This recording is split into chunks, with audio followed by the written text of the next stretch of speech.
So you've made the decision that you want to learn to be better at attracting women. Congratulations. That is a decision that's equal parts exciting, brave, and scary. Unfortunately, a lot of guys don't realize what a big journey this can be. You know, over a decade ago now, I used to help run a number of really large dating and pickup forums in Sydney and down in Melbourne. And what we'd see is every week we'd get about 20 or 30 new guys sign up and say, I really want to master this stuff. And they'd start going out with us to our regular events. And after about a month and a half, we'd see this really steep drop off. And what was happening is guys were making a number of really common mistakes, the same mistakes guys were making over and over and over again, that was causing them to hit a wall, get frustrated, and drop out. And sadly, when I've talked to a number of these guys afterwards, they ended up a lot of them, some of them got married and had horrible divorces, and some of them ended up in relationships that just went awry. And the reason was, a lot of them admit they just dated the first woman they could possibly date, the first woman who would date them back. So to avoid you guys making that mistake and avoid you hitting that wall and dropping off, today I'm going to share with you the 6 biggest mistakes guys make when they're learning to attract women. Rule number 1. Don't get involved in learning to attract women if your general social skills are really rubbish. And I saw this a lot because a lot of guys would join up and they'd say, I'm ready to learn to pick up women. And yet when I talked to them in person, they couldn't hold a conversation with me, an average guy. You know, so you talk to them and their responses were sort of monosyllabic, one-worded things, and they couldn't make good eye contact with me. And they couldn't just generate a basic conversation with someone they just met. Not a girl yet, a guy like me who was already good at generating conversation and talking. It was difficult for me. If you're one of these guys, it doesn't mean that you can never learn to attract women, but it does mean that you gotta actually become more of a social creature before you jump in. Because if you jump in at this level of social skills, you are gonna face so much failure with women and so much rejection that you're gonna burn out long before you begin to see or realize any kind of success. I should also mention that if you're spectrum, so ASD, so autism spectrum disorder, if you've heard of that or if you are that, then you may know you are. If you fall into that spectrum, be wary if you are, because obviously it's a spectrum, if you're too far towards the autism end of that spectrum and not as high functioning as would be ideal, this can be a really, really grueling journey to go on, because your ability to read social cues and understand certain aspects of social interactions is limited, and it's biologically limited. And so just be wary of that. If this journey is hurting you, step away for a little while, work on your social skills if you can, and then come back. But of course, I know that most of you watching aren't in that boat. Most of you guys watching, you're generally social creatures. You can go out with friends and have a chat and have a laugh.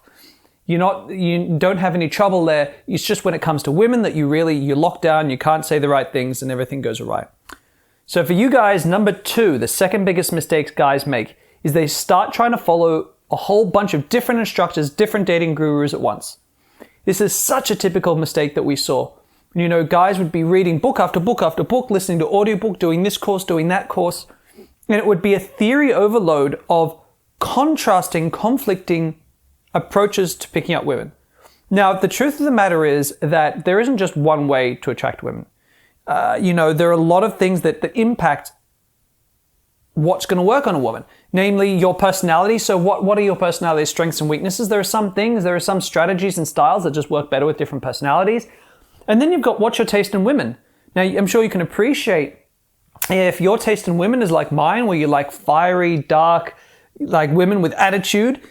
That's one personality. What if you like women who are very kind of sweet and demure and quiet as a personality? I mean, your approach to picking up these women should be radically different.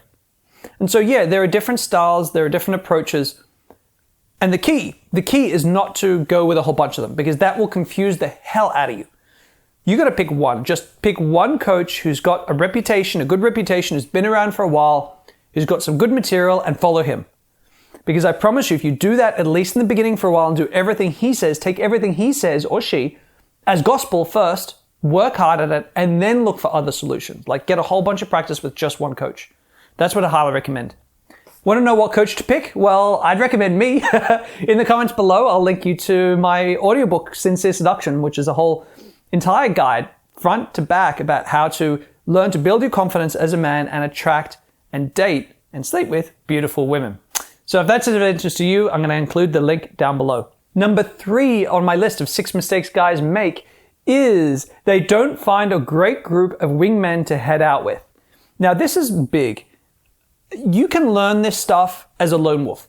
It's possible. I've never seen it done. In fact, I know it's true. I've never met a guy who learned all this stuff alone. I never had a dating coach. I read a lot of material, I consumed a lot of stuff, but I never got professional coaching. But I still had a really solid group of guys who I went out with. And this is big because when you've got a group of guys who are all dedicated to learning this stuff, what happens is that a number of things happen. First of all, you've got a support network because you're going to fail. You're going to fail a lot. You're going to suffer a lot of rejection on this journey. And if you don't have guys to turn to and just kind of commiserate and chat and have them lift your spirits again, that can be really hard. If you don't have guys that you can see approaching and getting rejected and recovering and making more approaches, right? That helps you maintain your momentum. If you've got a group of guys who you can laugh with about your failures, because you don't laugh about your successes, you don't talk for years afterwards about your successes, you talk for years afterwards about your failures. That makes you feel better about those rejections. And it's this thing that if you've got a good tight group, they keep you inspired to keep going out. They make it fun. They make the whole idea of learning to be better with women a fun process. And that's important because if this isn't a fun process, you're never going to make it. If you can't enjoy the process of learning to be better at attracting women, if you can't enjoy the process of going out, getting rejected, talking to girls, getting some numbers, learning along the way, if you can't enjoy that, you're dead in the water. You'll never make it. So yeah, a really tight group of friends. I don't know anyone who's made it, who's gotten really successful with women without having that as a basis. Number 4, and this is one of my personal bugbears. I've got a few of them. I think 4, 5, and 6 are a personal kind of things that I get really persnickety with, and that is consistency. Too many guys approach pickup like, I'll just kind of do it as I get around to it. You can't approach pickup like that. You got to approach learning to be attractive with women like going to the gym. That is, you're going to have a routine. You're going to go out every Saturday night. You're going to go out every Friday and Saturday night. You're going to go out every Thursday and Saturday night. You got to have a routine that you stick with, like glue, where it becomes sacred. And this is just what you do as a guy who's generally working on his social skills with women. I did this. And I went out every Friday and Saturday night. I would be out every week without fail, unless I was sick. And I did this for about a year straight. And occasionally I'd go out other nights or days as well and practice. But the point is that the regular, consistent practice ensures that you're consistently, regularly working on this stuff. It's too hard, it's too easy for life to get in the way of you're trying to work on this. And if this is something that you're serious about, you can't dabble. You can't dabble with attraction. It's got to be something that you're dedicated to changing.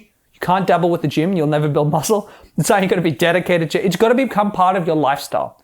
You've got to be okay with me learning to attract women is now going to be a part of my ongoing lifestyle. I'm a guy who's learning this. Like I'm a guy who goes to gym. That's just how it's got to be. And once you do that and you've got your group of great wingmen, you can become unstoppable. And that's one of the key factors, I think, when it comes to when you're looking for guys to head out with, look at your calendars and literally say to each other, look for a group of 5 or 6 guys and literally say to each other, can you commit to every Saturday? Can you commit to every Friday and Saturday? Whatever it's going to be, or Saturday and Sunday day, whatever it is for you, find guys who can commit to the same day or days every single week. Because when you do that and you go out as a unit, there's no question. It's not like every week you've got to coordinate. Oh, who's available? What day this week? Make it the same day every week, and you'll find that you'll just end out every week without fail. Everyone will create calendars around that availability. Now, this next mistake is really, really subtle, and it's subtly insidious, and it happens to everyone. It's happened to me. I don't know anyone this hasn't happened to. Number 5 on the list is falling into the trap of doing exactly the same thing every single time you're out. See, what happens to us is in the beginning, we start to go out and talk to women, and that alone is unique and weird and different and scary and strange, and it's really pushing our boundaries and pushing our comfort levels. And after a while, we fall into a rhythm, a pattern, a habit. And habits are dangerous. Habits can be great. They can also be dangerous because you fall into a habit of going out on a day or a night and you're essentially doing exactly the same thing every time. You're saying the same things, you're asking for numbers in the same way, you're approaching the same kinds of women, like everything is the same. And once that happens, you're in a comfort zone, right? Because you're like, well, I can do this. Oh, I'm approaching women, I can do this. But all you're doing is approaching women. You're not doing different things. You're not trying new strategies because you don't want to upset the apple cart. You put in all this work to get to where you are now. You don't want to do anything different. And that causes massive stagnation. If you're in that position where you realize that you're just going out every week, not doing anything majorly different, you got to change things up because you're going to be stuck exactly where you are. You're going to have to start reading, researching, watching videos like these, finding strategies you can try and just throwing them out there to see what happens. Do you need to work on teasing? If you need to work on teasing, forget trying to get phone numbers for a while. Go out and your goal every night you're out is to tease women until they walk away, right? I mean, it sounds stupid, but like tease. Like make that, too many guys go, I'm going to try to tease tonight. And they go out and maybe they tease once or twice. And that's ridiculous, man. You're never going to make progress that way. You got to really make the whole night about teasing. That all you're going to do all night is tease the shit out of women. And that's how you're going to get better and better and better at it. So yeah, you got to get out of your comfort zone. You got to start making entire nights or days about learning a particular skill set and do things differently. Constantly mix it up. It's the only way you're going to learn. If you fall into a comfort zone where you just do the same thing, you'll be stuck forever at that level. Big mistake guys make. Now, the last number on my list is the one that I am most passionate about, that I pick on the most with guys, because it's the one that most people, almost everyone gets wrong. Number 6 is not failing with conviction. So what does this mean?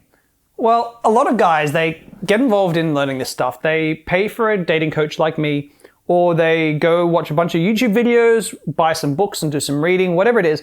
And they learn these strategies, these things that they need to do or say to women to attract them better.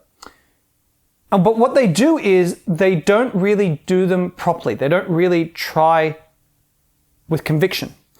What does this look like? Well, have you ever been out with a girl at a bar or a group of girls at a bar and you're playing a game of pool? And the girl's like, oh, I don't know how to play this game very well. Haha, not very good. Hee hee hee hee. And they take the stick and they're like looking around. They're not even looking at the ball when they try to take a swing, and they're laughing, giggling, and not taking it seriously. And of course they play badly. They like miss the ball completely. And